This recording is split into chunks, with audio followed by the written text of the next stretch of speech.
your name and where you live, briefly your connection to Monticello, and something about how and when you first heard it or who told you that Okay. kind of thing.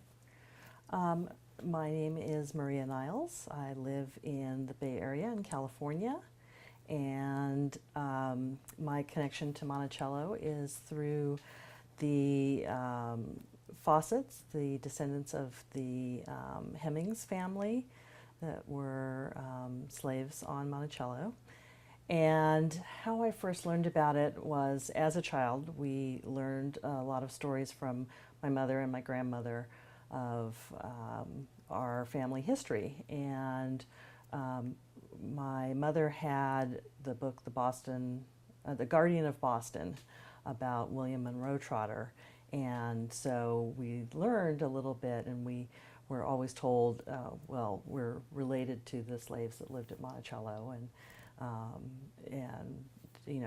which is Thomas Jefferson's house. And so that was just mostly what I knew as a kid. And then, as I've am older and have access to the internet, I've written some blog posts about the family history, and so I've done a little research on my own and learned more about all the interconnections between the family stories and how the Kraft family and the Trotters kind of married and came together, and and my grandmother would talk about her Uncle Monroe, and now it makes more sense that I'm older and I can understand kind of the family tree. And coming to Monticello is just amazing to witness and experience that side of the family history, because we talk mostly about the Crafts and we don't know as much about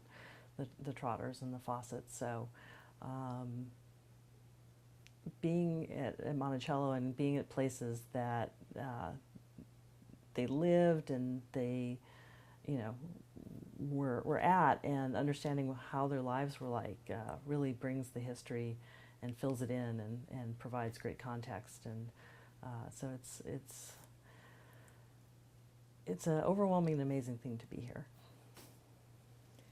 And you knew about the Crafts and William Monroe Trotter. Had you heard anything about the Joseph and Edith Fawcett? No, not so much. And part of it is that because William and Ellen Craft, the books written about them, there were children's books.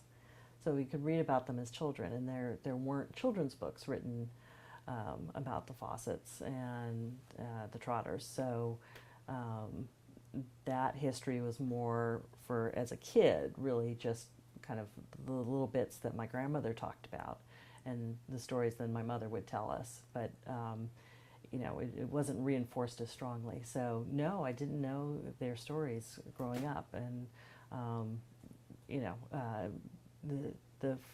when I really started to learn about it was when my grandmother was interviewed for the Getting Word project, and that really, was when it was like, okay, this is a substantial part of our history. Clearly, they want to come talk to my grandmother. So really started learning more about it then.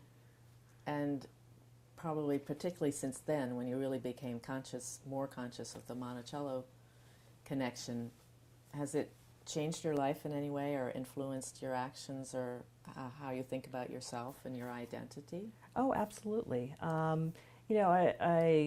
The Kraft story had a very profound impact, and as I said, I knew a little bit. I just knew there was something with Thomas Jefferson. I would tell schoolmates, and they were like, "Oh, you should learn more about that. You should, be proclaiming that."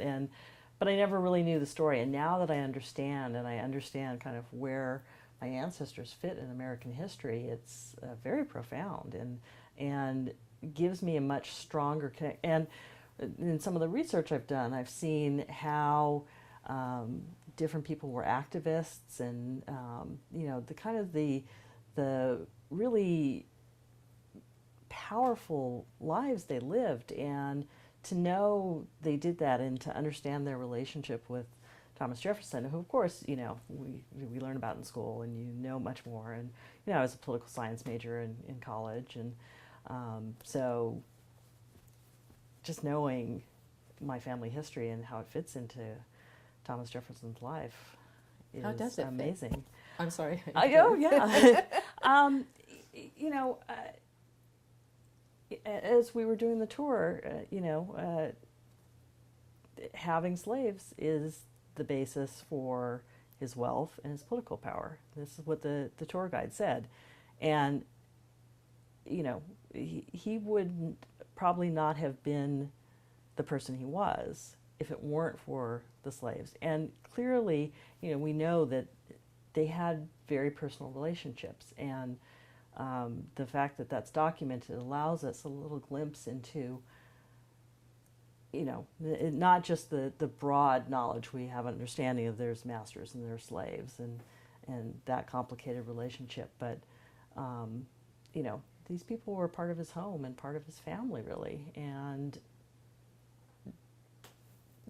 that connectedness allowed him to do much of what he did.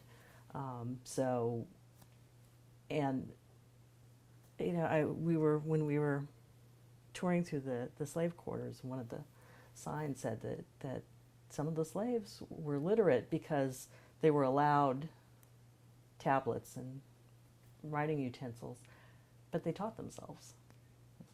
And, you know, you hear stories of maybe abolitionists or, you know, people who felt that the slaves should have access to reading and writing and would teach them, but, you know, that they taught themselves. That's just, you know, it's amazing, the resilience and the strength, and you have to believe that these people shared their intelligence and their ideas and their ingenuity, and that had to have had a profound influence. And so little things like that, you see that influence in the relationship. And That's great. That's a great way to finish about them. Terrific. Thank you. you're very welcome. Thank you.